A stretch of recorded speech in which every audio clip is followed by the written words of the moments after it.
नमस्कार, मैं हूं प्रशांत और आप देख रहे हैं एबीपी गंगा। मथुरा में श्री कृष्ण जन्मभूमि और शाही ईदगाह मस्जिद विवाद में इलाहाबाद हाईकोर्ट ने आज 4 जुलाई बुधवार को एक अहम फैसला सुनाया है। हाईकोर्ट ने हिंदू पक्ष को बड़ा झटका देते हुए हिंदू पक्ष की उस याचिका को खारिज कर दिया जिसमें मस्जिद को विवादित ढांचा घोषित करने की मांग की गई थी। ये याचिका वादी अधिवक्ता महेंद्र प्रताप सिंह की ओर से सूट नंबर 13 में दायर की गई थी, जिसमें एक विशेष प्रार्थना पत्र एप्लीकेशन A44 के तहत ये आग्रह किया गया था कि आगे की सभी कानूनी कार्यवाहियों में शाही ईदगाह मस्जिद के लिए विवादित ढांचा शब्द का इस्तेमाल किया जाए। जस्टिस राम मनोहर नारायण मिश्रा की हाईकोर्ट की सिंगल बेंच ने इस याचिका को नामंजूर कर दिया।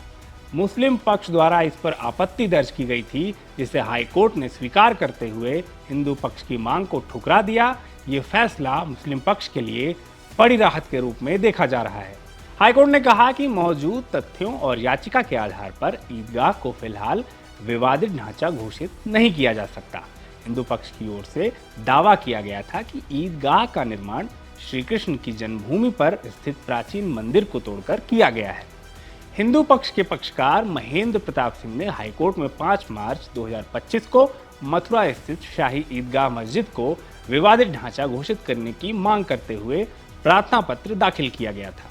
इस पर 23 मई को इलाहाबाद हाईकोर्ट में बहस पूरी हो गई थी और कोर्ट ने अपना फैसला सुरक्षित रख लिया था। हिंदू पक्षकार महेंद्र प्रताप सिंह एडवोकेट ने मासिर आलमगिरी से लेकर मथुरा के कलेक्टर रहे FS ग्राउस तक के समय में लिखी गई इतिहास की सारी किताबों का हवाला देते हुए कोर्ट के समक्ष कहा था कि वहां पहले मंदिर था, वहां पर मस्जिद होने का कोई सबूत आज तक शाही ईदगाह मस्जिद पक्ष न्यायालय में पेश नहीं कर सका है। साथ ही न खसरा खतौनी में मस्जिद का नाम है और न ही नगर निगम में उसका कोई रिकॉर्ड है, न कोई टैक्स दिया जा रहा है। उनका दावा है कि शाही ईदगाह प्रबंध कमेटी के खिलाफ बिजली चोरी की रिपोर्ट भी हो चुकी है।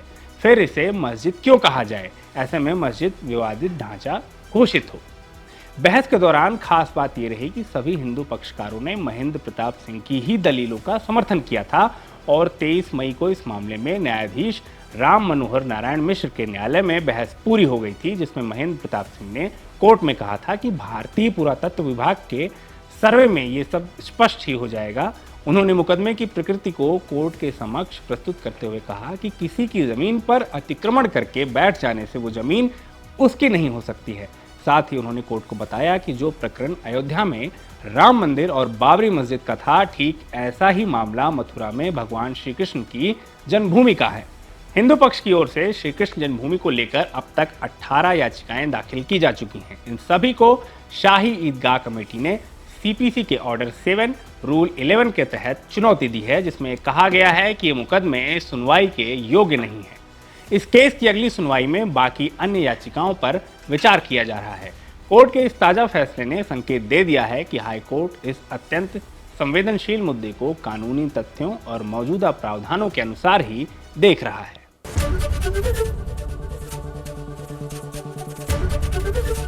ABP गंगा, खबर आपकी, जुबान आपकी।